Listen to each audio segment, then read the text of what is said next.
All right, good afternoon, everyone. This is Tom Aiken from Boom Life, and welcome to BoomShare episode number 15. Today, we're talking with Gary Loper.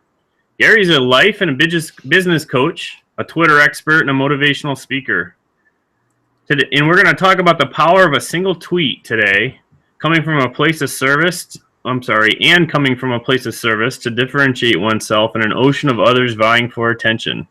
So, Gary, sounds like a pretty interesting topic. Glad to have you here, and why don't you tell us a little bit more about it? Thanks, Tom. No, thank you. Appreciate the opportunity to be able to share some knowledge with you. And it's amazing. I really feel that it's my ongoing mission is to be able to help people better understand Twitter and how they can be able to demystify it and unleash the power to be able to attract an audience, to build a community, to have ambassadors, to be able to go out and share your message. Because I firmly believe that of all the social media networks, having Twitter being an open field the way that it is, your messages have the reach to reach the world. And there's a lot of people searching for solutions that we can be able to provide the answers to. So, LinkedIn, Facebook, you all have to be vetted, or there's regulations on how many people can see your message at a particular time. So I'm very passionate to help people understand that, how they can be able to tap into that. So that's, my ongoing mission is to be able to share a little light so they all can become masters of their Twitterverse. Well, that's pretty awesome. So how do you go about doing that, Gary? How? Well, it's taken me since 2008, but I really think that it comes down to it. It's in my training, I worked with Bob Berg, and he's the co-author of The Go-Giver, the author of Endless Referrals. And it's reading his work and working with him, it's really comes to mind for me. It's all about relationship marketing. We need to be able to build relationships with people. And Bob has got a phrase that he coined as the golden rule of business networking. That states that all things being equal, people are going to do business with and refer business to people they know, like, and trust. Everybody's heard that know, like, and trust part. But let's get over to that all things being equal. Probably if you go to a networking group, there's probably 2 or 3 other people who are doing the same thing that you're doing. If you go online, that means there's hundreds or thousands, perhaps hundreds of thousands of people doing the same thing that you're doing. So it really comes down to creating that differentiation, creating an unequal advantage in your favor, that when people need you, that you become top of mind. And there's a different philosophy too that I have. It's in networking, a lot of times people will come up to you and they're looking for that instant sale. Hey, buy my insurance, buy the coffee, buy this, buy that. And if you don't buy, they're on to the next person. But I've got a philosophy that I picked up from Joe Girard, which is the law of 250. Law of 250 states that everybody knows at least 250 people that would show up to your wedding or funeral. So therefore, we're all the gatekeeper for those 250 live people that we can touch in person. So if we find somebody within that community that has a need for a service, we can recommend them to somebody who's taken the time to be able to build a relationship with us. I use the example all the time. I'm not going to buy lipstick. I don't use it. My wife doesn't use it. So trying to sell me lipstick, not going to be a good thing. But if you connect with me as a person, that when I hear of somebody who needs lipstick, I'm going to refer you. Now just think about the amplification then about what we have online and Twitter, where we can have 10s and 20s and possibly hundreds of thousands of people following us and millions of people looking for solutions.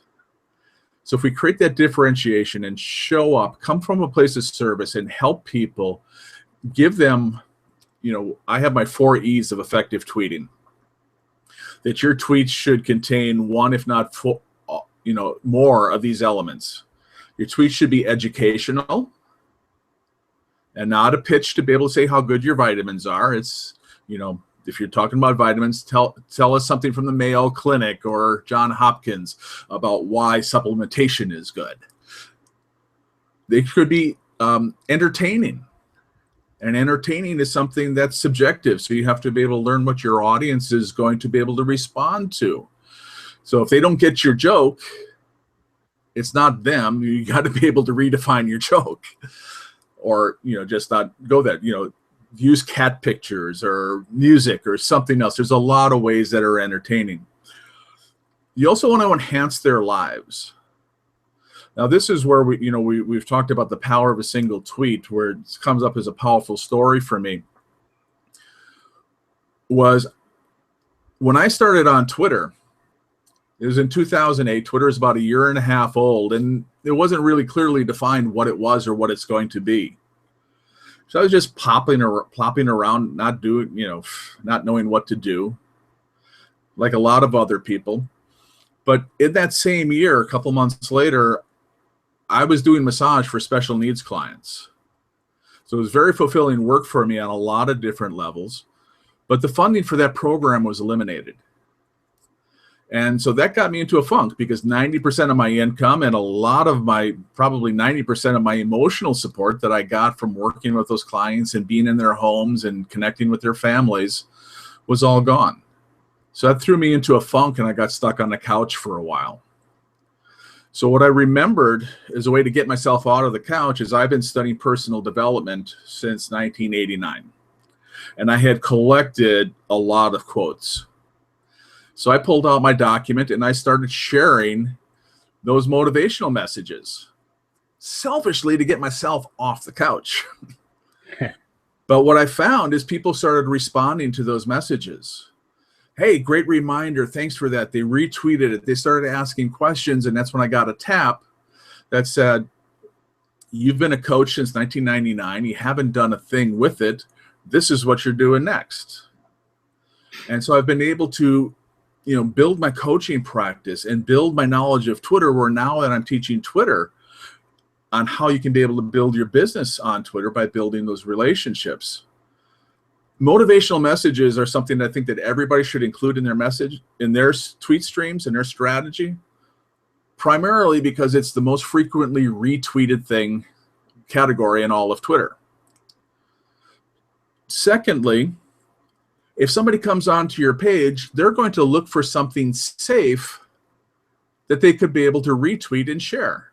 Because if I don't know you and I go onto your Twitter page and you got a bunch of links to your blogs or some sales page or something else, people aren't going to go do the work and check all that stuff out. They're looking for something quick and easy, so I can be able to go to your page and retweet something that's safe for me, that would allow me to be able to go in farther. And then I can also be able to share your name with my audience, say, hey, Tom's sharing good stuff too. Go check him out. So a lot of people don't get that. And we'll come back to the story, but then our fourth E is engagement.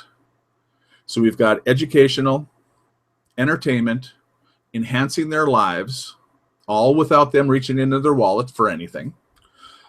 And that fourth is engagement, in creating engagement.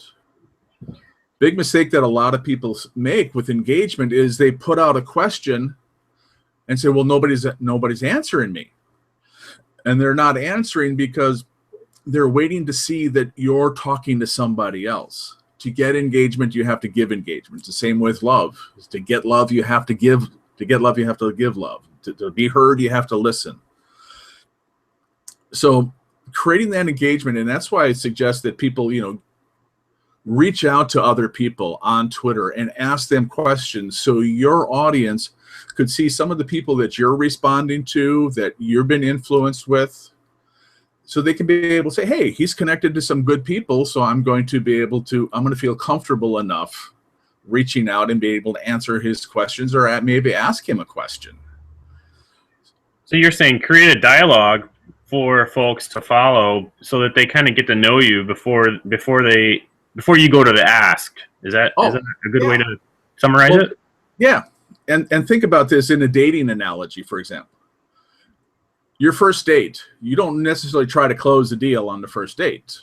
we may try, and we may have some success, a little bit of fun, but the long-term probability of that relationship is probably limited. But relationships that develop over time, 10, 15, 20, 30 dates before the deal's closed, that has a long-term possibility. And it also goes along with other marketing adages. That's, back when I got my marketing degree, they was said that it took 6 marketing touches for people to make a buying decision. Now that number is probably closer to 20 or 30 marketing touches because you're bombarded with emails and social media messages and everything else. So that's why you need to have a bigger presence on Twitter, consistent. You have to show up every day, multiple times a day. So you have those marketing touches. When you send them to a landing page for an ebook or something, have autoresponders, because those are all marketing touches and a little bit of you that you can drip onto them, that they can have a better feeling. Said, okay, I like what he's doing. I like what he's saying. I feel good investing my money with him. Does that make sense? Yeah, it certainly does. So tell us about the story. Now you got me intrigued.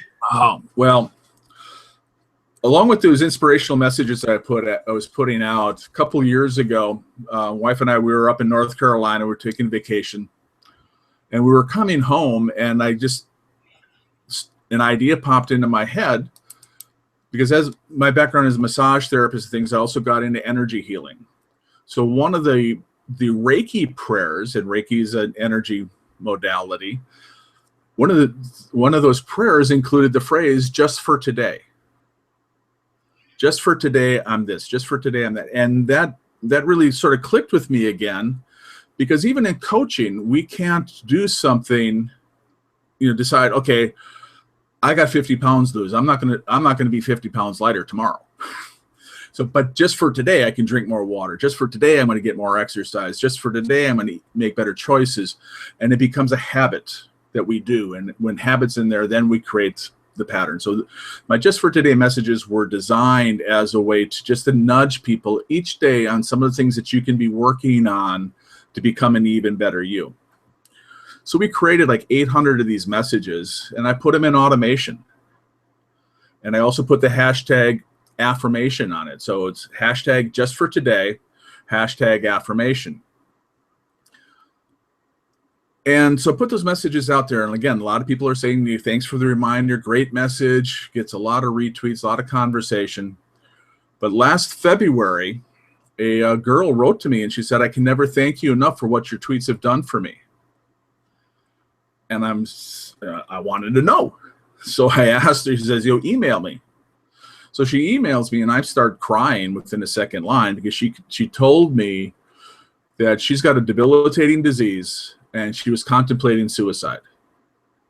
And that just for today message showed up at that critical time for her, where she shifted her mind and said, I'm going to work with this disease, do the best I can, and help other people who are going through the same kind of deal. And, that was very humbling, because, again, it's like, okay, I put the words out there, but it was automated. And so it just showed up for her at the time that she needed it. So I know energetically, the universe is driving these messages and connecting us to the people that we need to be able to connect. And that gave me more motivation to always put those motivational messages out there. One, because now that I know it's touching more lives than I could probably ever imagine, just been able to bring a little sunshine, a little smile to somebody.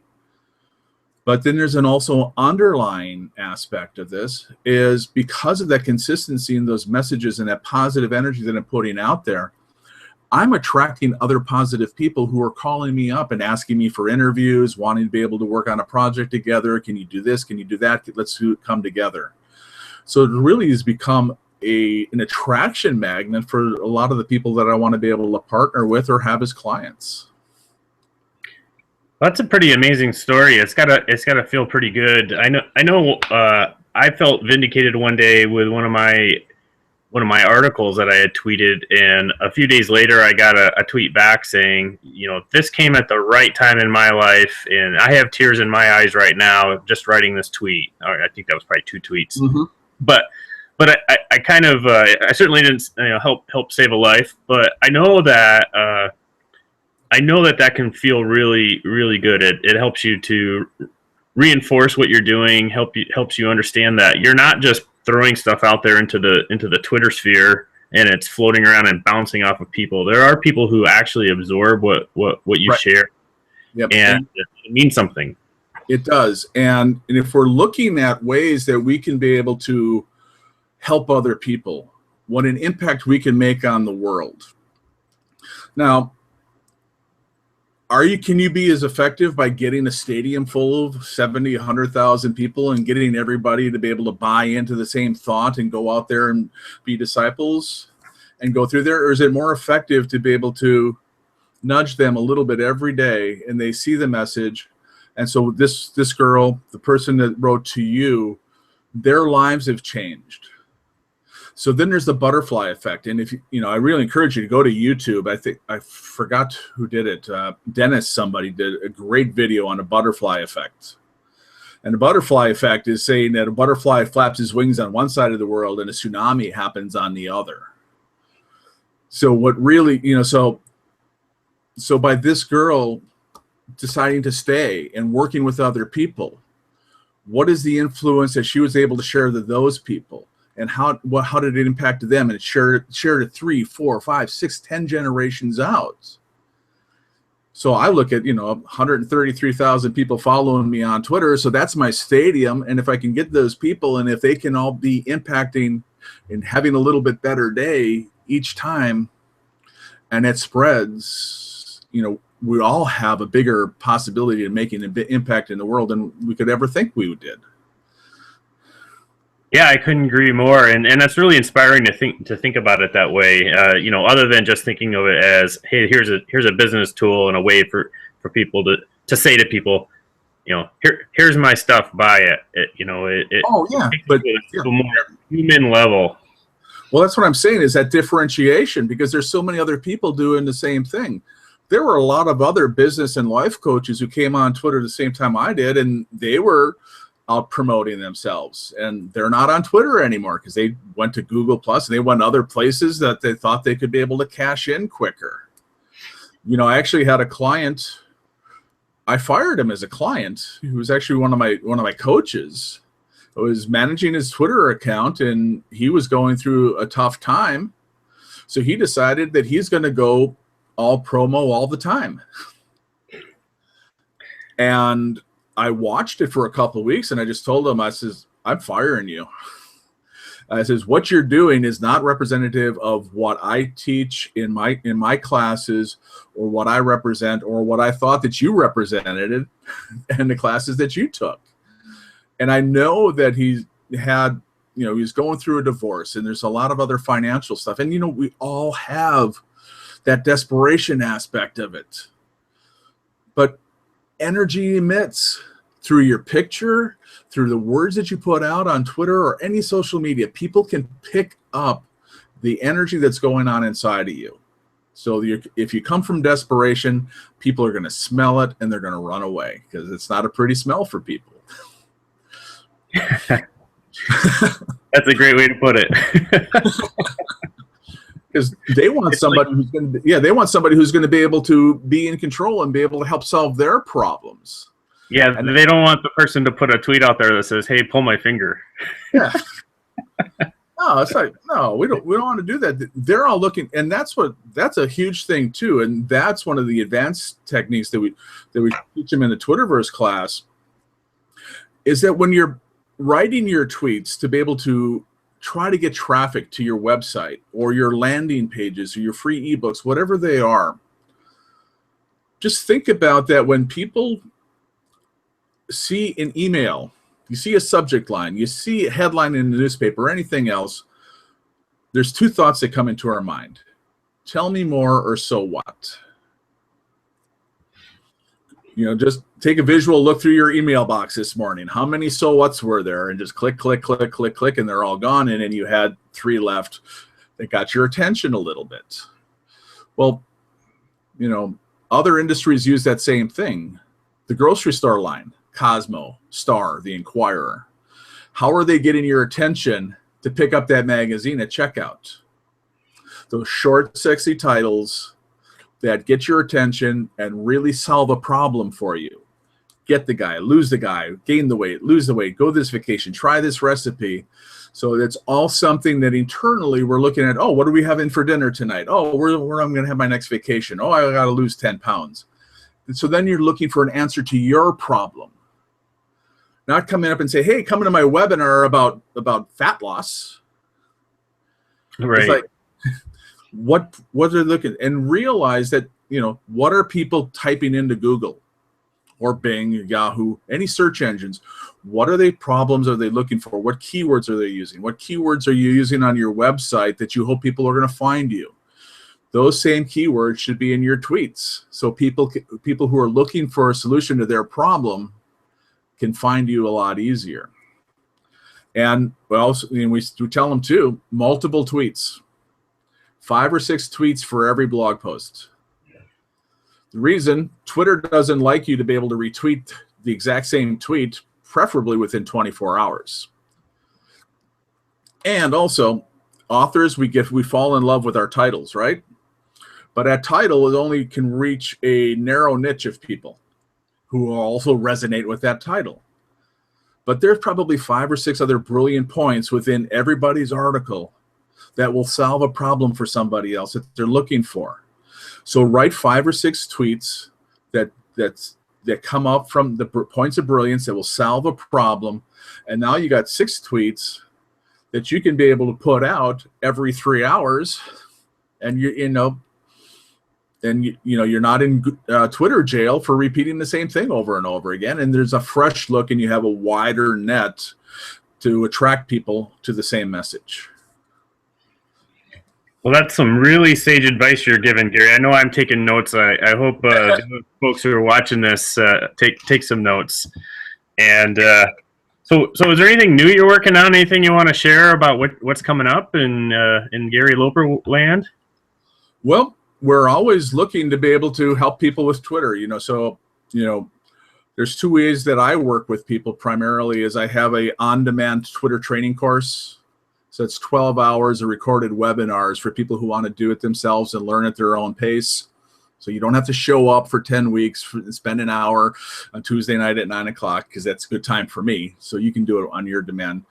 So we can be able to connect with that. And, if people connect with me, we'll give them a $50 discount, and they'll only pay $197 instead of the normal $247 for that course if they mention that they heard about us on BoomShare. Hey, cool. And I also manage people's accounts. So we're always looking for people who want to be able to make a bigger presence in the world, and to be able to, have the impact and reach the people and attract more targeted followers. So I work with people like that all the time. So those are the primary things that we're working on. My passion is personal development and mind mastery. And so studying personal development that grew into business development every day since 1989. So I'm not just teaching you Twitter. So there's a lot of business other aspect. There's a lot of other marketing aspects. The relationship aspect is the vital point, because there's too much. There's a lot of people out there. There's a lot of noise, and we got to be able to help filter you out from that noise. And I read something that internet marketing is going to increase over 500% by the year 2020. So in just 5 years, there's going to be wave after wave after wave of new people coming in there, all trying to get themselves established and get an audience. So it's going to get even easier. Yeah, well, it's probably going to be a whole lot more spam and a whole lot more other people who don't get some of these concepts. So that's why I really feel passionate about it. I want to be able to lead with Twitter, because I know there's a lot of people who have so much brilliance that they want to be able to share and touch people's lives. And when you work with me with Twitter, you get all the rest of that. And I'll be creating some other programs, some year-long mastermind programs on some of these mind mastery and relationship building tools. Probably going to work on the next step of my Twitter training is going to be on more conversion, on how to be able to move people from Twitter onto your list into your funnel. But I really think that it's kind of, you have to learn how to walk before you can run. So you really need to be able to understand the basics of how we can do this. How can we can build this as a relationship? How can we differentiate ourselves before we've earned the right to be able to hit, start putting people, here's my stuff, here's my stuff. It will just be a natural magnetism that once you put it out there, people are going to say, yeah, I want to do this, or I want to share this with the world.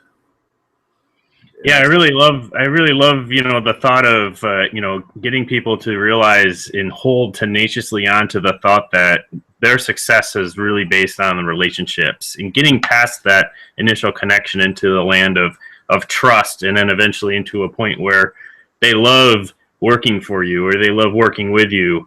And that's a little bit different than how we tend to think when, like you said earlier, when we're under stress or we're trying to meet financial goals. It's we have to almost think differently than we're taught to think. And but some of the other, and it's different in some of the aspects of business. But if you look at other businesses, so if a new restaurant opens up in your town, again, the old word of mouth comes out there. Hey, it's good. Service sucked, or whatever it was. Word of mouth is going to go out there. This is the same thing. It's just amplified. So, we all have something to be able to share. And because, the global economics, the way that they are, people need options. And the entrepreneur and home business is really going to be the huge cornerstone going forward. What we grew up with in the 50s, 60s, and 70s for business, I think that model is a dinosaur. So we really need to be able to find that. And we've got this great tool, and it's not going to go away. So like people who said, well, like the Beatles will never last, or this is just a fad, or whatever it is. And that's another great thing about Twitter. It was designed as a global town square. So there's no filters. People can go in and talk about anything that they want. So if it's a political rant, religious pulpits, your product, some of our diverse interests, sports, all of these other things, you can go find a corner of all of that on Twitter. And that's what it's designed to be. And I don't, from what I've heard, they have no intentions on altering that at all. But you can get it. And how do you got to get to the people who are looking for you? That's an art form, and being able to craft those tweets and realizing that it's a marathon. You're not going to come out there and cash it in 30 days and say, okay, well, it didn't work. Yeah, you didn't invest the time. If you showed up in your relationship, with your partner or your kids, or if a job you're going in and you just showed up for just a little bit and you didn't give it a whole lot of energy, what's the results going to be? It's going to be crap. I couldn't agree more. So how do people get in touch with you, Gary? Well, the easiest way, Gary Loper, at Gary Loper on Twitter. GaryLoper.com is my website. You can find me on LinkedIn, Google, Facebook, all under Gary Loper. I look the same. I think on Facebook there are 11 other Gary Lopers, but the only one in St. Petersburg with this look. Yeah, there's not a lot of guys with my look either, so I gotta stick with the Tom Aiken label, maybe. Yeah. Well, is there anything? Go ahead. Sorry. Well, it's a differentiation, and that's just the thing. And you got to work with what you got. And so I just grew up in the late 60s and the 70s and stuff, and just with the size of my head, I know that I have to be offset it with more hair. And I've been blessed that I have good hair. That go get my hair cut, and all the women go, "Oh, I want that hair. I want that hair." So that's a good sign. So why would I cut it short and not show it off? Yeah, I couldn't agree more. I couldn't agree more. Like I said Yeah, earlier, I let gravity do its work. well, I think there was, when you're talking about a closing thing, and there's a lot of things, but what popped into my head is we were at a Hay House event, and Louise Hay was there, and one of the things that so here's this feisty woman who, again, success late in life because she actually turned to alternative medicines, I think in her late 50s because of a an illness issue. And it created this whole Hay House dynasty, which Deepak and Neil Donald Walsh and Dyer and Cheryl Richardson and all of those people are all a part of. But I remember that Louise Hay said once, she says, if you can't hide it, paint it red. So, we always have these things, and we're looking at some of these things that are our unique gifts or something else. And we look at this and try to be able to suppress our brilliance because we want to fit in. We want to be accepted. So we have something. So, I've got hair. I love my hair. I'm going to, it's going to be out there and we're going to do it. And I'm not ashamed of it. I've actually had people tell me, hey, the reason why you're not selling more or doing this is because you have long hair and a beard. And I'm going, well, there's people that will resonate to this and see me as being authentic and not trying to be another corporate suit kind of deal. And so it's just own your gifts. Own your gifts and put them out there. And that's a great thing about Twitter is that you can extend your personality in all of this. And that's also part of the differentiation. I have a friend of mine who is a speech coach, and she had a lung cancer issue. And she attributes her lung cancer issue to a gluten problem, that her organs were all inflamed because of the inflammation. And I have gluten issues that when I eat gluten, my belly kind of balloons up twice the size. So she started bringing in a gluten-free conversation into her Twitter stream. And it fits in because your lungs are part of speaking. And so you need to be able to do that. And, use your gifts, use your interests. I know somebody else who was a big Star Trek fan. So he started talking Spock and Kirk and Sulu and things like that on Twitter. And then he connected with other people who fell in love with that same genre because people are looking for a bridge, another differentiation. So there's a lot of possibilities. So paint it red, put your gifts out there, and let the world come and find you. The right people will find you when they know that it's really you.